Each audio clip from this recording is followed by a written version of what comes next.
Hello everyone, I'm Shannon Slatton in New Hope.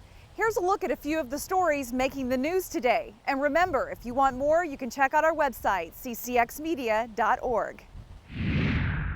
It's a sad day here at Prairie Seeds Academy. Students and staff are remembering one of their own after the principal and co-founder passed away from the coronavirus. 53-year-old Chua Lee Yang passed away October 9th after a month-long battle with COVID-19. As you can imagine, her family and friends are devastated. There's a lot of mourning. She was very close to all of us. Yang was a wife and a mother of 5, although some might say she was a mom to hundreds of children. Yang and her husband founded and built Prairie Seeds Academy in 2004 and then relocated the Hmong Charter School to Brooklyn Park in 2009. She really believed in all the students, making sure from kindergarten to 12th grade that they got the best education they could. Really instilling critical thinkers and also having students respect their culture. Brody Derrick says Yang followed all social distancing guidelines and was very careful to keep staff and students safe. We really want to take this pandemic seriously. Just the fact that we moved into distance learning is a representative of just how we view this and how we really want to make sure that everyone remains safe. Yang will be remembered as a visionary and dedicated educator. She immigrated from Laos to America in 1978 and was a pillar in the community. Right now, we're just taking time to remember her and all that she gave to us. In Brooklyn Park, Sonia Goins, CCX News. I'm Delane Cleveland in Brooklyn Park. Since the start of the pandemic, people have been spending more time at home, and as a result, they've been taking care of a lot of those home improvement projects. That means that businesses like Menards have benefited. We actually have been very busy. Traditionally, home improvement projects have been associated with procrastination. It's your perpetual honey-do list. At least that's the case with Jeff Sisk of Minneapolis. Definitely had some extra time on my hands. But what he and many other people have discovered this year is that traditions don't seem to apply to 2020. I've got a little bit of time on my hands and I'm at home more. So I'm doing some projects. When COVID-19 hit, staff members at Menards say that plenty of homeowners decided to move home improvement projects to the top of their to-do lists. So that fence that's out there that they've ignored for the last 3-4 years and said, yeah, I'll get to it. All of a sudden now they're home and they're watching it every day. All of a sudden it becomes a high priority.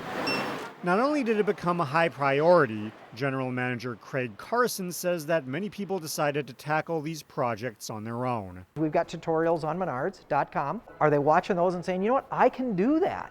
And then making that decision, they come in here and they start talking to people, they get that gumption that they can do it, and then they tackle it. The decision to tackle those projects brought customers to the lumber department for, well, any number of things. A lot of huge decks are out there. Patios, so all of our patio blocks, our retaining walls, fencing, just simple fencing, just repairing what's there. Because everybody's staying at home and you're now seeing your neighbor every single day, people are wanting a little bit more privacy in their backyard. Whereas last year they didn't have to worry about that as much. And for the most part, he says that people have been able to find what they need.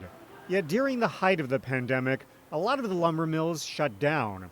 While Menards stayed pretty well stocked, the price of lumber shot up. The National Association of Home Builders reports that the price of lumber increased by 80% since mid-April. I still keep getting the lumber in, so it's out there. It's just what are people willing to pay for it? There's no word yet on when lumber prices will drop, but as long as we're still dealing with COVID, staff members here say they expect to stay busy. I wake up at 5 a.m., I get almost everything I need done, and I think, what next? As people continue to channel their inner do-it-yourself mentality. And the satisfaction of doing it ourselves is huge. In Brooklyn Park, Delane Cleveland, CCX News.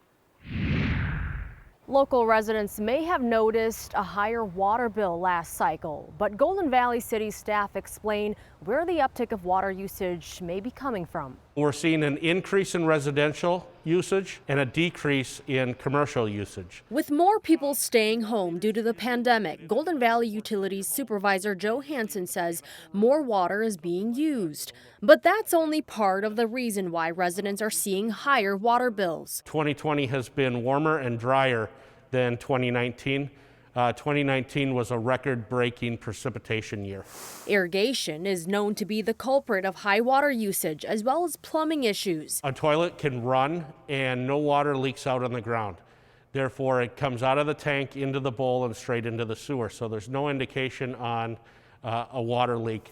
A dripping irrigation system wastes more than 43,000 gallons of water per month. To detect leaks, Hansen says turn off all the water in the house and read the water meter, which is usually located in the basement. This small dial behind the hand is a leak detector. That will spin and pick up the smallest of flows. So if everything's off in the house and this dial's still moving, it means you have a leak in the house. However, some local residents on Facebook say their bill doubled despite having the same water usage. Included in your water bill are many other fees like stormwater fees, Minnesota state fee, emergency water fee, street lights, storm sewer, recycling. All these other things are also on the water bill, which also cause increases. To avoid any surprises, Hansen encourages residents to keep tabs on their water meter. This will allow the resident to be assured that the water they're being billed for actually got used in their house. In Golden Valley, Pafua Yang, CCX News.